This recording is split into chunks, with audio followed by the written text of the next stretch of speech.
আসসালামু আলাইকুম everyone, welcome back. আজকে বানাবো সহজ প্লাস হেলদি একটি নাস্তা, চিকেন ফ্লাওয়ার ডাম্পলিং বা দেশি ভাষায় মুরগির ঝাল কদম রেসিপি। একটি প্লেটে 1.5 কাপ মুরগির কিমা নিয়েছি। 1 চা চামচ থেকে একটু বেশি লবণ দিলাম। 1 চা চামচ আদা কুচি আর 1.5 চা চামচ রসুন কুচি দিয়ে দিলাম।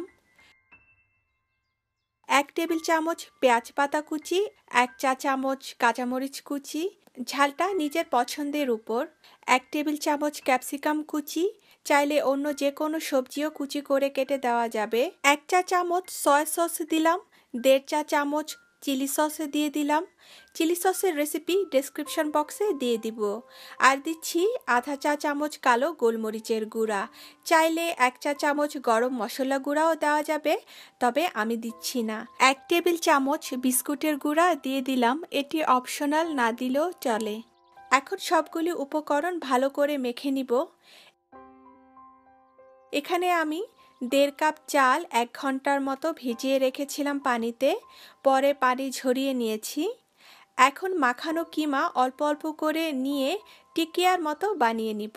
বেশি বড় করব না, একটু ছোট ছোট করেই বানাবো। এখন কিমার এই টিকিয়াটাকে চালে ভালো করে গড়িয়ে নিব। টিকিয়ার সব জায়গায় যাতে ভালো করে চালটা লাগে, সবগুলো এভাবে করে বানিয়ে চালে গড়িয়ে নিব। চিকেন ডাম্পলিং ভাপে সিদ্ধ করতে হয়, তো ছোট ছোট ছিদ্র আছে এই টাইপের যে কোনো বোল, পাতিল বা ঝাঁঝরি লাগবে, অথবা পাতিলের উপর ফয়েল পেপার মুড়িয়ে দিয়ে ছোট ছোট করে ছিদ্র করে নিতে হবে। আমি এখানে একটি স্টিমার নিয়েছি, একটি টিস্যু পেপারে তেল লাগিয়ে স্টিমারের নিচে মুছে দিলাম, যাতে ডাম্পলিংটা সিদ্ধ করার সময় নিচে লেগে না যায়। এখন একটু ফাঁকা করে করে চিকেন ডাম্পলিংগুলো স্টিমারের ভিতরে রেখে দিব। চুলায় একটি পাতিল নিয়ে পাতিলের অর্ধেকটা পানি দিয়ে ভরে গরম করতে দিয়েছি। পানিতে বলক চলে এসেছে।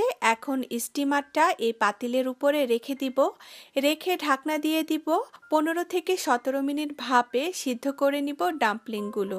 17 মিনিট পর দেখে নিচ্ছি, ওয়াও, কি সুন্দর কদম ফুলের মতো দেখা যাচ্ছে চিকেন ডাম্পলিংগুলোকে। চাইলে মনের স্যাটিসফ্যাকশনের জন্য টুথপিক দিয়ে চেক করে নিতে পারি। ডাম্পলিং এর ভিতরটা শক্ত লাগলে বোঝা যাবে যে সিদ্ধ হয়ে গেছে। 15 থেকে 17 মিনিট একদম পারফেক্ট টাইম এই ডাম্পলিং গুলো সিদ্ধ হওয়ার জন্য। এখন উঠিয়ে নিব সাবধানে। আরেক ব্যাচ দিয়ে দিলাম ভাপে সিদ্ধ হওয়ার জন্য। এখন চিলি সস, কেচাপ বা নিজের পছন্দ মতো যে কোনো সস দিয়ে পরিবেশন করা যাবে। আমি একটি কেটে দেখাচ্ছি কেমন সিদ্ধ হয়েছে। একদম পারফেক্টলি সিদ্ধ হয়েছে। খুব সহজে অল্প উপকরণে একদমই হেলদি একটি নাস্তা তৈরি। রেসিপিটি ভালো লাগলে চ্যানেলটি সাবস্ক্রাইব করবেন। ধন্যবাদ সবাইকে। আল্লাহ হাফেজ।